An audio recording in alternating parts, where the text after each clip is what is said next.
Je vais prendre cet AirTag et l'envoyer à l'autre bout du monde, depuis la Californie du Sud, baignée de soleil, jusqu'en Australie. La magie de l'AirTag d'Apple, c'est qu'il est presque impossible de le perdre, du moins en théorie. Parce que ce petit tag a accès au vaste réseau localisé d'Apple, vous devriez pouvoir le perdre presque partout dans le monde et le retrouver facilement sur votre téléphone, tablette ou ordinateur. Du moins, c'est ce qu'on espère. Mais est-ce que ça marche aussi bien ? Je vais mettre cet AirTag dans une boîte, l'expédier à près de 13 000 km d'ici et le suivre tout au long de son long voyage. Est-ce que cet AirTag va survivre à son voyage jusqu'en Australie ou pas ? Découvrons-le. Et un grand merci à Bitdefender de sponsoriser cette vidéo.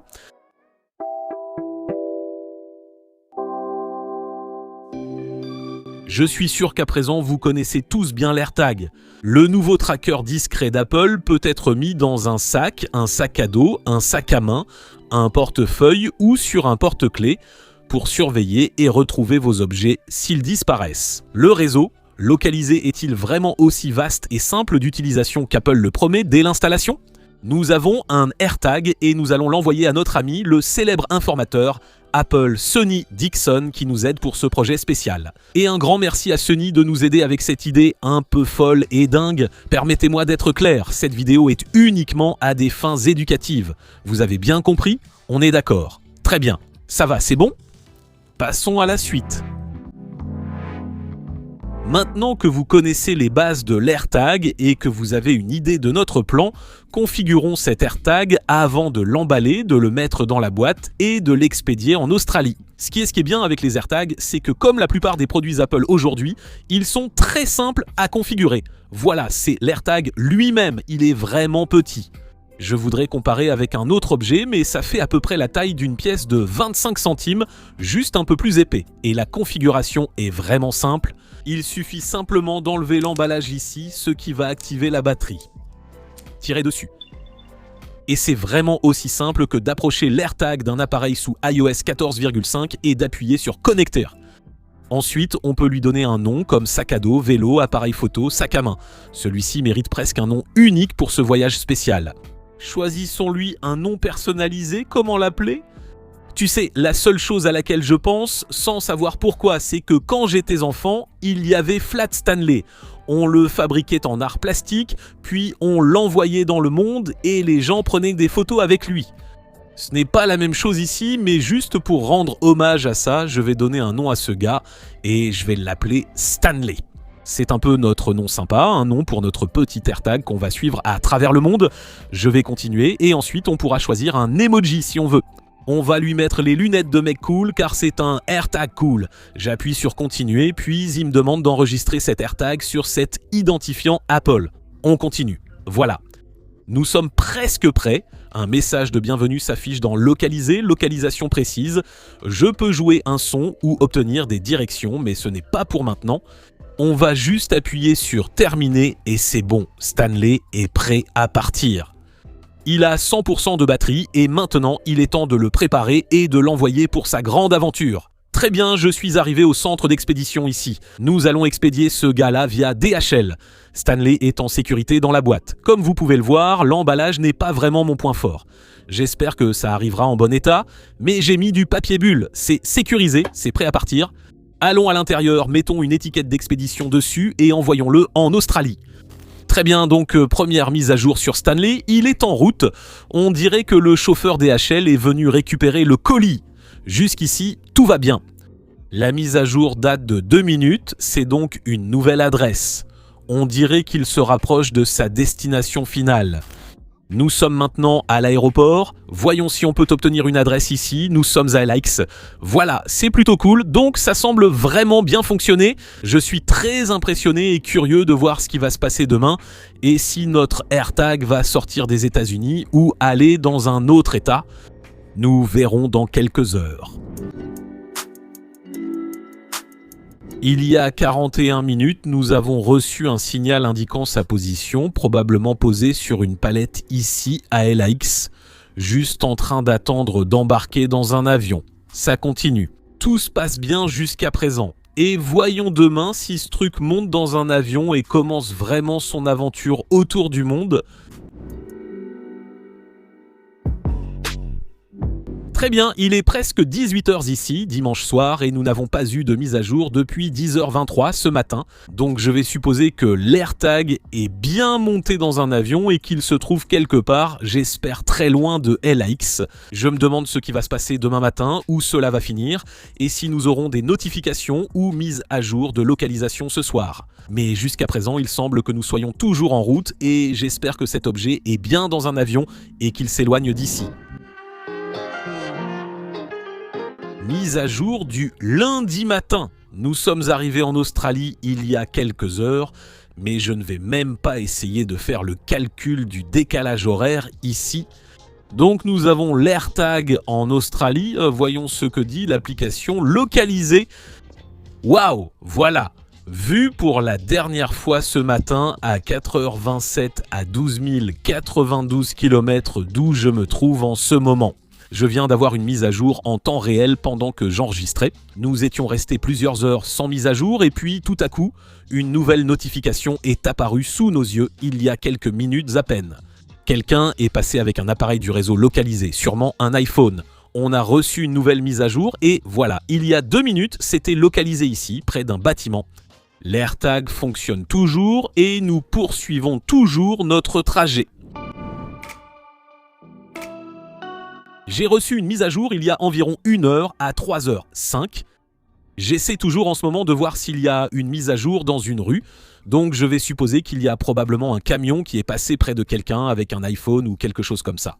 Et il continue en quelque sorte son trajet et poursuit sa route vers sa destination finale. Jusqu'à présent, tout s'est vraiment déroulé sans accroc. Nous continuons à recevoir des mises à jour. Nous avons continué à suivre sa localisation au fur et à mesure qu'il avançait dans le réseau DHL. Et Stanley continue comme ça, mon pote. Tu y es presque!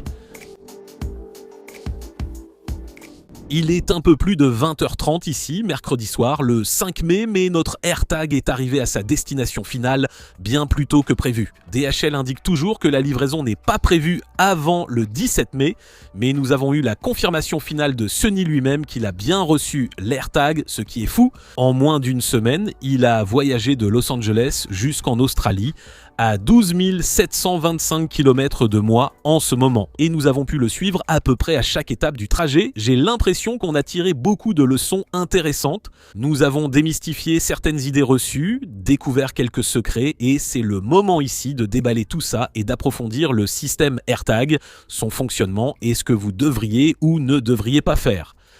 Discutons-en alors environ 1 semaine plus tard. Qu'avons-nous appris de toute cette expérience? Qu'est-ce qu'on peut tirer du fait de regarder l'application localisée pendant des heures et de suivre cet AirTag à des milliers de kilomètres? Est-ce que ça en valait vraiment la peine? Eh bien, je pense que oui, on a vraiment beaucoup appris. Voici les 6 principaux enseignements. Le premier est évident, il faut reconnaître l'efficacité du réseau localisé, aussi performant qu'Apple l'affirme, composé de près d'1 milliard d'appareils. Nous avons reçu des mises à jour assez fréquentes de notre AirTag à chaque étape du trajet. Parfois, nous recevions des mises à jour toutes les quelques minutes. Et la plus longue période sans mise à jour a duré plusieurs heures.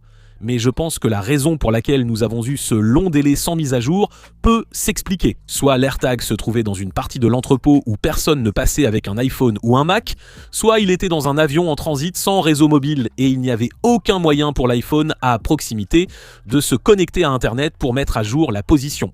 Il y a des explications tout à fait raisonnables pour lesquelles nous n'avons pas eu de mise à jour pendant plusieurs heures. Mais on pouvait parfois voir en temps réel, dès que quelqu'un passait près de cet AirTag avec un iPhone ou un autre appareil du réseau localisé, il nous donnait une mise à jour en direct et cela semblait vraiment très bien fonctionner. Vous pouvez vraiment placer cet objet n'importe où dans le monde. Et il y a de fortes chances que s'il y a suffisamment d'iPhone, de Mac et d'iPad autour, vous puissiez le retrouver facilement. Deuxième leçon, il faut aussi noter ici que vous n'avez pas vraiment besoin d'activer le mode perdu pour suivre votre AirTag, mais d'après ce que j'ai compris, le mode perdu sert à avertir les personnes à proximité qu'il y a un AirTag près d'eux qui est en mode perdu. Voici les coordonnées du propriétaire si vous souhaitez l'appeler ou lui envoyer un SMS pour lui signaler que vous avez trouvé son objet perdu. C'est une fonctionnalité précieuse, mais inutile de l'activer si votre objet disparaît et que vous voulez le retrouver. Faisons une pause dans notre aventure avec l'AirTag, j'y reviens bientôt. D'abord, je vais vous parler du sponsor de cette vidéo, Bitdefender. Évidemment, il est important de s'assurer que vos appareils sont physiquement en sécurité et protégés, mais il est encore plus important de nos jours de garantir que vos appareils sont sécurisés et protégés numériquement. Et pour tenir tous ces méchants à distance une bonne fois pour toutes, il y a Bitdefender Total Security. Tout d'abord, l'une de mes fonctionnalités préférées de Total Security, c'est qu'il fonctionne sur tous mes appareils. Que ce soit sur iPhone, iPad, Windows, Mac ou Android, chez moi sur ordinateur ou en déplacement avec mon téléphone, je suis toujours en sécurité et protégé. Et en parlant de navigation, Total Security vous protège, vous garde en sécurité et à l'abri pendant que vous naviguez sur le web en temps réel grâce à des outils intégrés qui vous protègent contre les attaques de phishing, les sites frauduleux, les sites dangereux et bien plus encore. Et au-delà de cela, vous bénéficiez également ici d'une protection au niveau du système incroyablement complète. Bitdefender Total Security surveillera votre ordinateur en temps réel, arrêtant tous les fichiers malveillants, logiciels malveillants, virus, adware, tout ce genre de choses nuisibles pour garder votre système sûr, sécurisé et protégé. Et le meilleur dans tout ça, c'est que vous bénéficiez de cette protection en temps réel sans aucune incidence sur les performances de votre système. En fait, Bitdefender Total Security adaptera son profil et modifiera son fonctionnement en fonction de ce que vous faites sur votre ordinateur. Ainsi, il agira différemment si vous jouez et avez besoin de plus de puissance par rapport à lorsque vous vous détendez simplement en regardant un film en streaming. Profitez de la tranquillité d'esprit en sachant que vos appareils sont protégés grâce à Bitdefender Total Security. Si vous voulez en savoir plus et le découvrir par vous-même, dès aujourd'hui, cliquez sur le lien juste en dessous pour en savoir plus. Et spécialement pour les spectateurs de Apple Circle, Bitdefender vous offre un accès à Total Security avec un essai gratuit de 120 jours, donc pas d'essai standard de 30 jours, c'est un essai gratuit prolongé de 120 jours.